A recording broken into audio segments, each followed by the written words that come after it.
rise and shine. Let's get ready to take on the day. Activated Mornings on WEFM 99.9 is on now.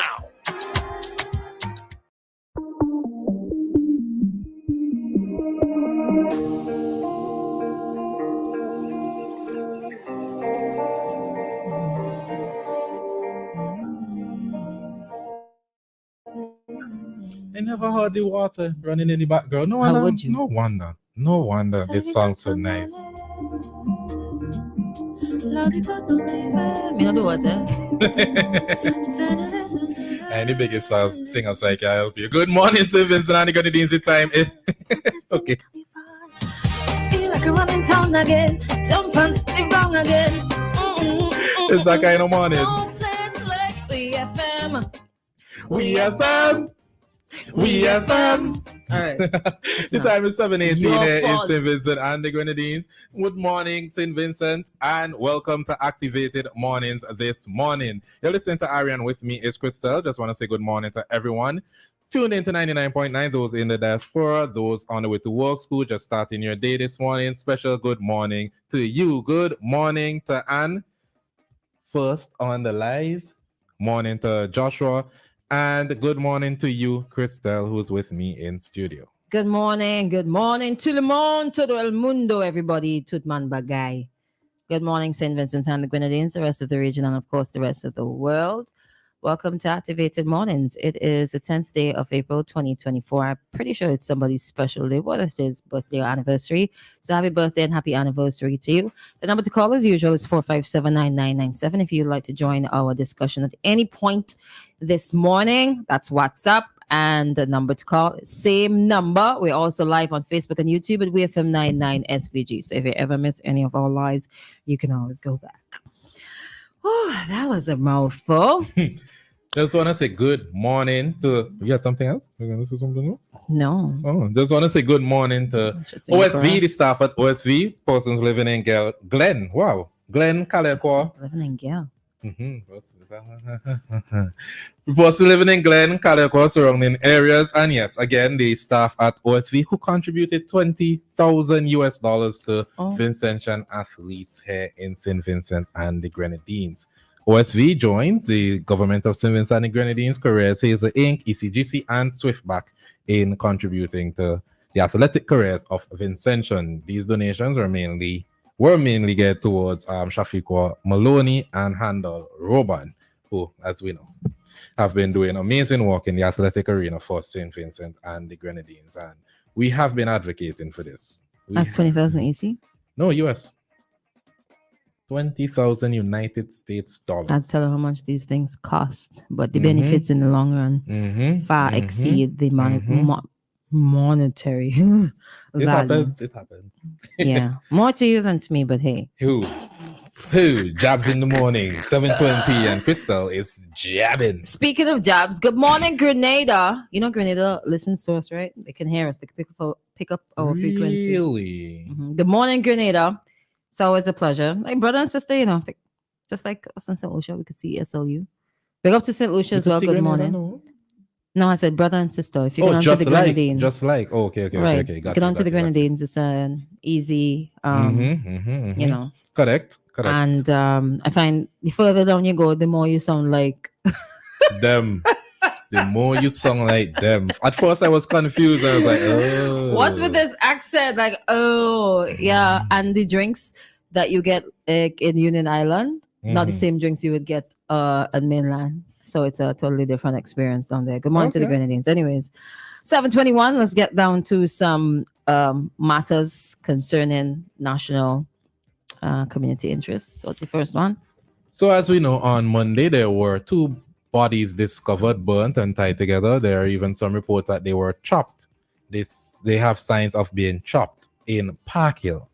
Police on Tuesday said that they have detained 3 residents of South Rivers as they continue their investigations into the discovery of the 2 burnt bodies. Relatives of the deceased men have identified them as Marvin Barker and Calvert Vert Smart. The charred bodies, which are said to have had their limbs bound, were found around 12:24 p.m. at the back of the house in which Barker lives near the Park Hill playing field.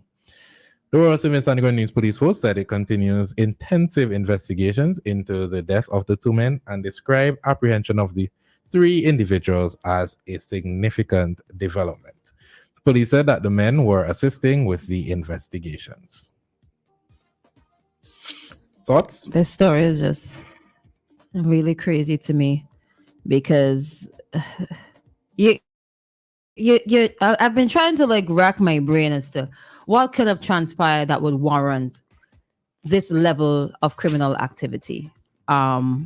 It's pretty violent. I think it's really violent because if it is that there are other, the cause of death was not by being burnt, like you went through the process of killing two people and then burning them. There are evil people in St. Vincent and the Grenadines. Huh? There are evil people in the wall, and there are evil people here in St. Vincent and the Grenadines. We cannot say that that was an accident. Accident where? That is just horrible. That's a horrible crime. We need to hurry up, get out of this leaf here because it's a bit much. It's a bit much. We're in April, January, March. This is the fourth month. This is a bit much. The closest. I mean, there have been stories of people being burned, but it's by accident. Yeah, like, you suffocate. No, there are there are stories of people being murdered and then burnt. There was a young lady on the leeward side. I think within the last 3 years. And then I remember, oh boy, trigger warning. Let me not mention this other one here now. I'm gonna leave that out because sometimes when you think about it, you realize, right? Yeah, it's there was, I think the gentleman was not of sound mind. And there was a couple involved, but let me leave it at that. Because some Vincentians very wicked boy. Wicked. And every time these things happen, I think back on all the gruesome and horrific murders of SVG. But I mean, they have detained some people, so they are getting somewhere. Hopefully, but From if you South have, Rivers, but if you have information, please contact police emergency at 999 or 911, the Criminal Investigation Department at 456-1810, the Georgetown Police Station at 458-6229, or the Connery Police Station at 458-6250. All information received will be treated with the highest level of confidentiality. I have a question. What is it? What are the reasons people choose to resolve matters on their own as opposed to going to the police? Many reasons for that. I can tell you that. Off the top of my head, one, lack of trust. That's why, you see, when I read that, I don't want to take away from the work that the police doing. When they said it will be treated with the highest level of confidentiality, like I want them to solve the crimes, but I'm reading it and I don't even believe it. Well, that's you. Some people have trust and still go to the police to resolve their matters. They should, but it's a rocky road because some police you can rely on and some you cannot. And to get rid of those you can't rely on. Definitely. So lack of trust, whether real or perceived, because some people might just hear stories and then not trust based on the stories and not because of their personal experience. Second reason why people would want to do things on their own, I'm thinking time. I mean the process? The process it takes for the person to possibly be imprisoned for however long versus if I go now, I'll get my justice now. 3 would be not necessarily trusting confidentiality, but is this person going to be found guilty of the crime? So will justice be served? Maybe that's another reason. 3, 4. Maybe the heat of the moment, they want that person to suffer. Going behind bars and sitting down with maybe a couple ants and roaches and other people and getting food and what's not is not justifiable justice for them. So they do it on their own. A 5th, you think I'm asking, lack of self-control and conflict resolution. We also have the fact that maybe they have gotten away with it in the past. Oh, okay then. There could be many reasons we could sit here and list out this morning. Number 7, they can't go to the police because they will get in trouble. Number 8, the issue is of an illegal nature. But speaking of the police, they're investigating the shooting around they're investigating these circumstances around the shooting of an officer involved that transpired on, you know what, let me make a full sentence and stop talking nonsense. The police are investigating themselves in the shooting of a mentally ill man on Sunday, April 7th, where he was shot and killed. The individual who was shot has been identified as Anthony Joseph, also recognized by the alias Tumba. Initial reports indicate that the police officer's engagement was precipitated by a formal complaint lodged against Mr. Joseph, who is reported to suffer from mental health disorder. In response to the complaint, police officers accompanied by the complainant proceeded to Joseph's residence to address the reported concerns. Upon establishing a perimeter of the, you know what, why don't you using all the jargon? They went to the guy's house, the guy pulled a knife, he charged at the police, allegedly, the police shot him in his chest, killed him on the spot. That was the initial story. And now they're investigating the matter. I read that there was some training recently on how to handle mentally ill people. I could tell you, right? It is very different when you're outside talking than when you're in it acting. And I keep saying they're trained. They're supposed to be trained to de-escalate the situation. If police train to murder people, then we have a problem. If it is that somebody charges you and you do not know how to stop that person outside of killing that person, then you're doing your job wrong. It is ticklish. It's ticklish. I feel like it's pretty straightforward. If the guy pull a gun, then I understand. If he pointed the gun at the police, then I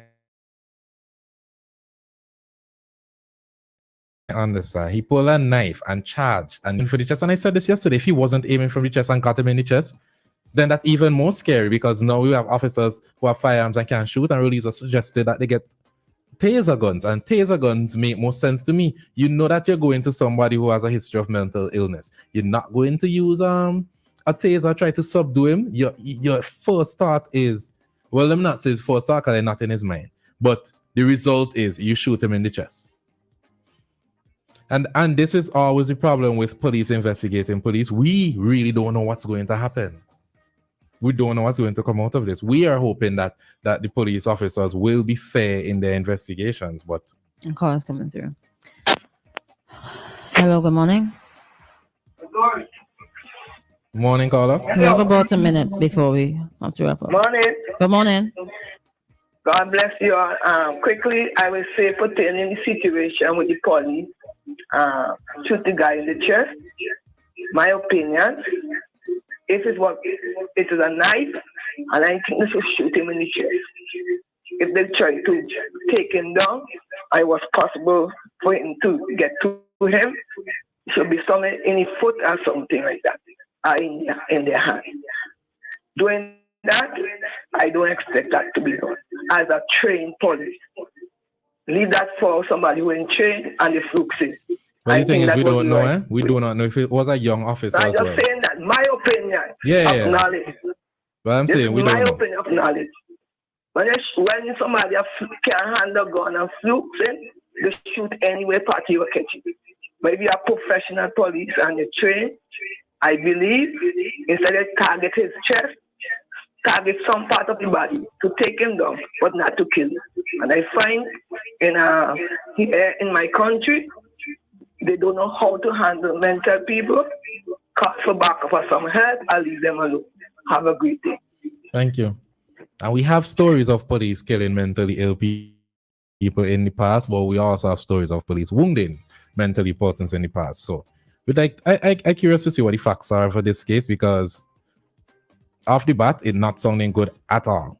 At all. And I said yesterday, people tend to dismiss these things because they're mentally ill people involved. Like, okay, cool. That's just somebody who in there. Of course, that happened to him and you dismiss it. But what happened was a serious matter. But If you don't have anything to add, we're good. I don't have time to add anything. Well, the next It's segment coming up. 7:32. We'll be back with Traffic Talk after these messages. Following Traffic Talk, we'll be back at 7:45 with Activated Mornings this morning. People's Pharmacy, for all your pharmaceutical, skin and body care needs.